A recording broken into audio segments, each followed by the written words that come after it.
Good afternoon to all the NEET aspirants. This is your Prasanna Ma'am from NEET World. So yes, today we are going to discuss the part 2 of enzymes from the chapter Biomolecules. Before getting into the concept, let me give you a brief introduction about NEET World special programs. For 11th standard students, we have a program NEET World 2 Steps to Medicine. For 12th standard students, we have NEET World's 1 Step to Medicine. And for repeaters or long terms, we have NEET World's Power Step to Medicine. For any of these programs, the fee is very minimal, that is just 3333 per month, in which you will get the complete lecture content and 2 master revision strokes and complete study material also with the same fee. Okay, to know more about these programs or courses, you can call us on to the given number, or you can directly visit our branch which is in Narayangada, Hyderabad. Okay. Yes, let's get into the enzymes part 2 of biomolecules. In our previous class, we have completely dealt with the concept of mechanism of enzymes action and factors affecting the enzyme action mechanism and what are the models of enzymes action. Today we are going to deal in detail about inhibition of the enzyme activity and then different classes of the enzyme, classification of the enzymes, properties of enzymes and cofactors of the enzymes in detail. Okay. So, very important from this area also we can expect one question in your final NEET exam. This is that important, enzymes concept. So, first looking into the inhibition of enzyme activity, we know that from our previous class, enzyme gets attached to the substrate at active sites. Yes or no? Enzyme will be having the active sites. To that active site, substrate will come and bind, forming what beta? Enzyme substrate complex. Fine, this forms an enzyme substrate complex, and then after reaching onto the transition state, okay, then it gets turned to what? Enzyme product complex, and that is how products are released out from the enzymes. So, substrate will bind to the enzyme at the active site. This point is clear to us. So, whichever process is inhibiting this substrate to attach to the enzyme is called as inhibition. Okay? Not allowing substrate to attach to the enzyme or not allowing the product to be formed is called as inhibition. Inhibition is of 3 types. It can be competitive inhibition, non-competitive inhibition and allosteric inhibition, allosteric or feedback inhibition. I felt if we learn this in a comparative study, that will be easy for us, and you can take down a screenshot also if you want, because this is very important beta. I have drawn out a table so that comparative study will be easy for us to draw out all the points. Okay. So, look into it, the binding site first of all, competitive inhibition, wherein the inhibitor will bind at the active site of the enzyme. So, this forms out to be enzyme inhibitor complex. Where will inhibitor bind? Inhibitor will bind to the active site of the enzyme. So, here the competition will be between the substrate and the inhibitor. By increasing the concentration of the substrate, you can inhibit the inhibitor in binding with the enzyme. Understood beta? So, here what will be formed? Enzyme inhibitor complex will be formed because inhibitor will bind to the active site of the enzyme. And look at here, non-competitive inhibition, this binds, inhibitor will bind to the site other than the active site. That is how it will change the shape of the enzyme and it will make the enzyme unstable to attach to the substrate. Okay. So, what does non-competitive inhibition does? Where the inhibitor will bind to the site other than the active site of the enzyme, thereby changing the shape of the enzyme and making the enzyme incapable to bind with the substrate. Okay. Look into this, that is allosteric or feedback inhibition. This is very simple, where the inhibitor will bind to a regulatory or the allosteric site, not the active site. For example, if we have to take glycolysis. In glycolysis, we know the popular step, that is the first step of glycolysis, that is glucose to glucose 6-phosphate, right? Glucose to glucose 6-phosphate, which is catalyzed by the enzyme hexokinase, right beta? So, this is catalyzed by the enzyme hexokinase. glucose 6 phosphate by increasing the concentration, or when glucose 6 phosphate is binding to the hexokinase, that will inhibit this enzyme, that will inhibit this substrate in forming glucose 6 phosphate. Have you understood? In this first step, I am taking as an example to explain you that glucose is turning out to form a product of glucose 6 phosphate and the enzyme is hexokinase. So, to the enzyme hexokinase, substrate binding is what? Glucose. But if the product itself is binding to the enzyme, then the reaction is inhibited. Okay, this biochemical reaction is inhibited. So, here what happens? Anything that is binding to the regulatory or allosteric site to stop the activity, to stop the enzymatic activity is what? Allosteric or feedback inhibition, where the product itself will bind to the enzyme and it will stop the reaction. Understood, ma? What are the three types of inhibitions? Here you see structural similarity. Inhibitor here in competitive inhibition, inhibitor is structurally similar to the substrate. Okay, inhibitor is structurally similar to the substrate. Let us take an enzyme, let us take an example, that is succinate dehydrogenase. To this enzyme, what should be binded? Succinic acid or succinate will bind. Yes or no? Succinate will bind. But another inhibitor which is similar to the succinate. For example, if we have to take this as the shape of the succinate, similar to this inhibitor will come and bind to the succinate dehydrogenase. Let us assume the inhibitor as malonate. Malonate will come and bind to the succinate dehydrogenase. That is how it will be inhibited. So, here the inhibitor is structurally similar to what, beta? Substrate. Clear? And here if you have to look into non-competitive inhibition, wherein inhibitor is not structurally similar to the substrate. Okay, inhibitor is not structurally similar to the substrate. It will bind to some other site of the enzyme and change the shape of the enzyme, and it will not allow the enzyme to bind to the substrate. Here if you see allosteric or feedback inhibition, the structure product or inhibitor may or may not resemble the substrate. So, here which inhibitor is structurally similar to the substrate? Competitive inhibitor is only similar to the substrate. Remember that. And this effect of Vmax and substrate concentration. This is a major important segment over here, beta. Focus and listen. Effect of Vmax is unchanged in competitive inhibition, but effect of substrate concentration will be increased, because as I said you just now that if we increase the substrate concentration, the inhibitor complexes will be decreasing, and thereby we can increase the rate of reaction. We can increase Vmax by doing what? By increasing the substrate concentration. Okay. So, by increasing the substrate concentration, we can reduce the effect of inhibitor in competitive inhibition.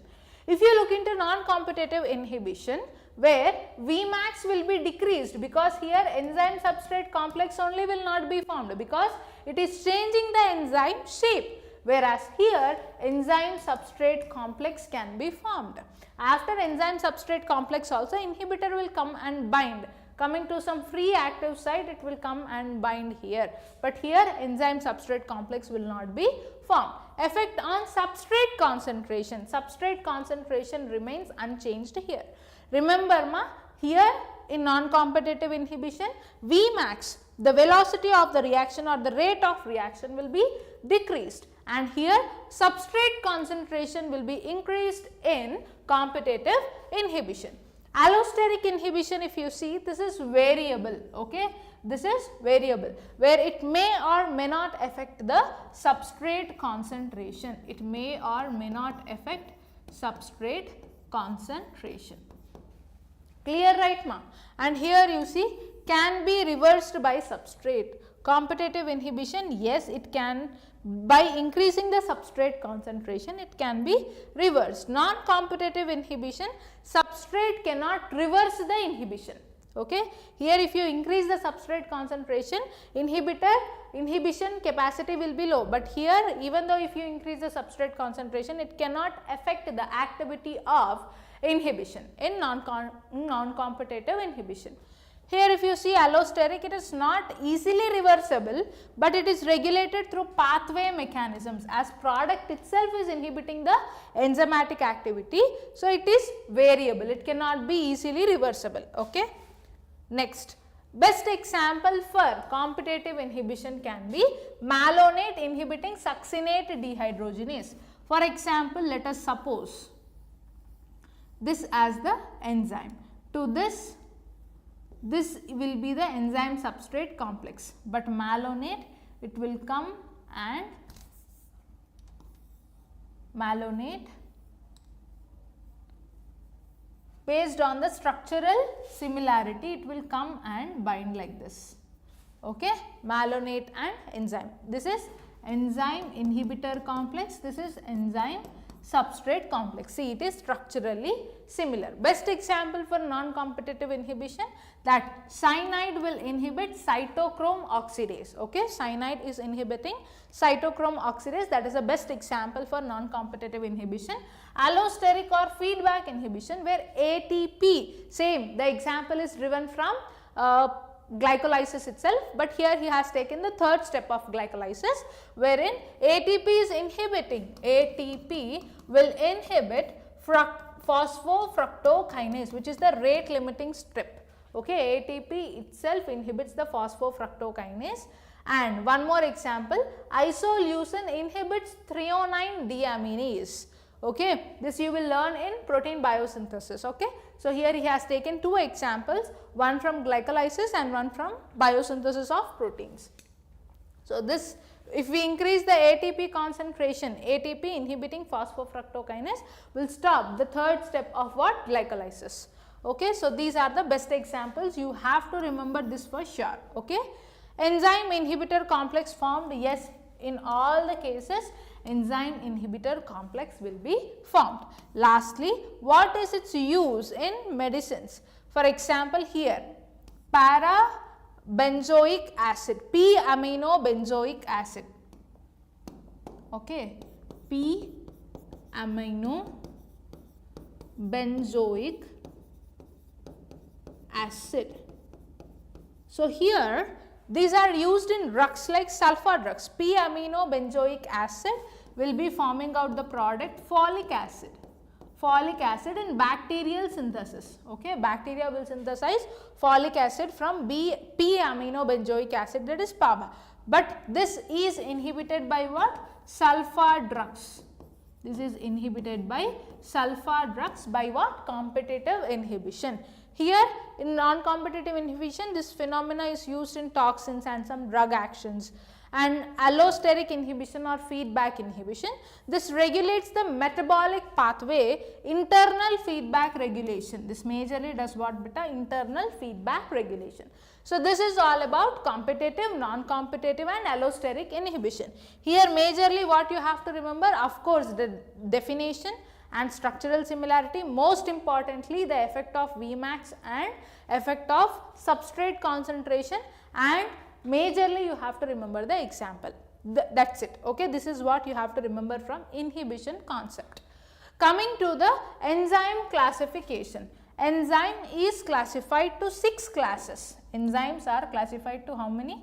6 classes. Each and every class, its functions, most importantly the examples you have to remember. If you want, you can take a screenshot of this also. Oxidoreductases, which are also called as dehydrogenases. Here both oxidation and reduction are involved in the chemical reaction. Then the enzymes comes into picture, oxidoreductases or dehydrases. What type of reactions it will catalyze? Class 1 enzymes will catalyze oxidation reduction reactions, which involves either transfer of electrons or hydrogen from one molecule to the other. Best examples are dehydrogenase, oxidase, reductase, catalase and peroxidases. All these types of enzymes comes under class 1 enzyme, that is oxidoreductases or dehydrogenases. Clear beta? Second, transferases. Transferases will catalyze the transfer of specific functional group like phosphate or amino group from one molecule to other. So here what is the transfer is involved in what? Transfer of any functional group.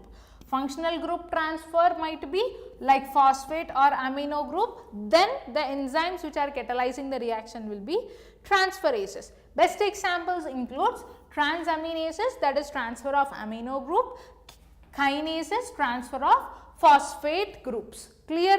Next, third, that is hydrolases. This will catalyze those reactions which are involved in hydrolysis of water. Okay, breakdown or hydrolysis, which breaking down of larger molecules into smaller molecules using water. In all the hydrolysis reactions, hydrolases enzymes are involved. Best examples include proteases, amylases, lipases, maltase and nuclease. Next, fourth type is what? Lyases. This will catalyze the cleavage of substrate into two parts without using water. Okay, those reactions in which water is not used, there this lyases are used. Cleavage of a substrate without using water. This forms double bond at the cleavage site. Best example is what? Aldolase, which is at the fifth step of glycolysis. Okay, aldolases, decarboxylase, carbonic anhydrase. For these enzymes comes under the class lyases. Next, isomerases. This will catalyze those reactions which are involved in rearrangement of molecular structure. That is, two molecules or compounds will be same, but then functional groups may vary. Like here, if it is in first carbon, there it can be in the second carbon. We know about isomers, right? So those reactions in which just rearrangement, molecular rearrangement of structure takes place, there class 5 enzymes will come into picture. Those are isomerases. Best example is isomerase. And then last class is what? Ligases, which are best examples in our DNA replication at the end. Lastly, ligases, which will bind the Okazaki fragments. We have learned it, right? So here, catalyzing the joining or ligation of molecules using what? ATP. Utilizing ATP, binding or joining the bonds is ligases. Breaking is lyases. Remember as such. So the best examples for this include ligase, RUBP carboxylase, phosphoenol pyruvate. These are the best examples of class 6 enzymes. So these are 6 classes of enzymes, their functions. Most importantly, you have to remember is what? Beta? Examples. Clear, right? Next, what are the properties of enzymes? What are the properties of enzymes? First, protein nature. All enzymes are proteinaceous in nature. They may require inorganic, organic substances like cofactors. Now we are going to learn cofactors, coenzymes, metallic ions also. Chemical reactions. Enzymes cannot initiate any reaction, but then they can increase the rate of reaction. Efficiency. Efficiency or turnover number, nothing but amount of product formed per time, per unit time, that gives you the turnover number, right? So that efficiency is increased. The turnover number or efficiency will be increased with when the enzyme is present. Unchanged form. Enzymes remain unchanged even after the reaction. And then enzyme specificity. Enzymes are highly specific for the substrates. For example, maltase will act only on the maltose, not on the sucrose. Okay, so these are the best examples or the properties of the enzymes. Coming to the cofactors. Enzyme catalytic nature will be increased when that enzyme is binded with some non-proteinaceous constituents. Okay, for example, we know that enzyme is proteinaceous in nature, right beta? Enzyme is proteinaceous. When this enzyme is binded with some non-protein constituents, then the catalytic nature of the enzyme will be increased. When the enzyme is bind with some non-protein constituent, this non-protein constituent is called as cofactor, and the protein part of the enzyme is called as apoenzyme. Okay, protein part of the enzyme is called as apoenzyme, non-protein part is what? Cofactor. So this apoenzyme and cofactor together called as what? Holoenzyme. Holoenzyme. Non-protein constituents are called as what? Cofactors. They are bound to the enzyme to make the enzymes catalytically active. Three kinds of cofactors may be identified. Those include prosthetic groups, coenzymes and metal ions. For each and every type, you have to remember the examples for sure. The protein part of the enzyme, as we have discussed, it is called as what beta? Apoenzymes. Peroxidase and catalase. For peroxidase and catalase, these two are the enzymes, those are protein parts. For this, heme will act as what? Prosthetic group. Okay, heme is the prosthetic group for these two enzymes, peroxidase and catalase. Can you see here? This is the apoenzyme, which is the protein part. It can be peroxidase or catalase, and this is what? Prosthetic group. For example, heme. This is tightly attached to the apoenzyme. This will break down the peroxide to water and oxygen. This will catalyze the reaction, that is, it is breaking down water into, it is breaking down peroxide into water and oxygen. Clear, right? So, this is about prosthetic group. Second type is what? Coenzymes. How coenzymes are linked to the enzyme? Coenzymes are nothing but the organic compounds. Their association with apoenzyme, that is protein part of the enzymes, is only transient. This usually occurs only during catalysis. The essential chemical components of many coenzymes, mainly it will be what? Vitamins only. Coenzymes serve as cofactors in number of different enzymes catalyzed reactions. Best coenzyme, that is nicotinamide adenine dinucleotide, or NADP, that is nicotinamide adenine dinucleotide phosphate. Those two are having what? Niacin. They contain niacin. Okay. Which vitamin do they contain? Both of them, they contain the vitamin niacin. So, remember that holoenzyme, which is the protein part, it is inactive without the coenzyme. This is activator. Most of the coenzymes will be what? Vitamins only. These two, like NAD and NADP, also contains the vitamin part, that is niacin. Remember that. Next, last but not the least, it is about what, ma? Metallic ions. Okay, metal ions. Number of enzymes will require metal ions. Where are these metal ions bind actually? Okay, metal ions will bind to the active site of the enzyme. They will bind to active site of the enzyme.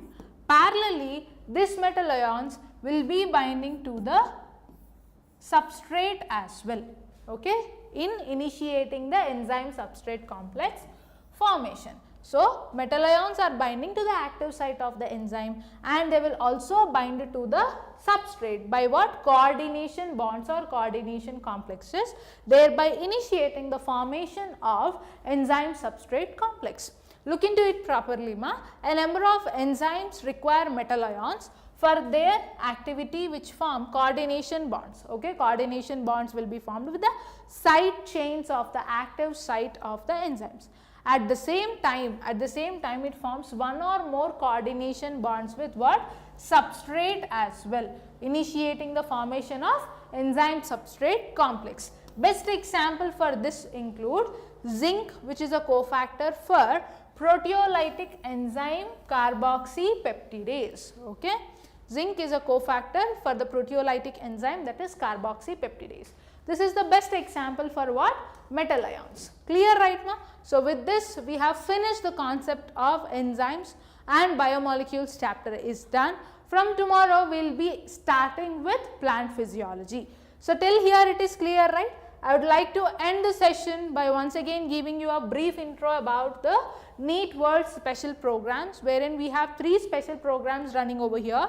That is 2 steps to medicine for 11th students, 1 step to medicine for 12th students, and NEET World's power step to medicine for repeaters. For any of these 3 courses, the course fee is just 3333 per month. If you are interested to join in these courses both in offline or online, you can call us to the given number or directly visit our branch, which is in Narayanguda, Hyderabad.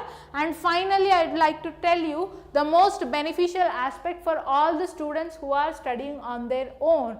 for NEET 2026. Okay, to all the students who are learning in their public platform, our NEET World is helping you out through the Telegram channel, where in this NEET World's Telegram channel, you will be having daily quiz sessions of biology, chemistry, physics and mathematics, and you will be having live class schedules previously sent to you, and free resources for all the questionnaire sessions will be provided to you. Especially faculty's one-on-one doubt solving sessions are provided to you.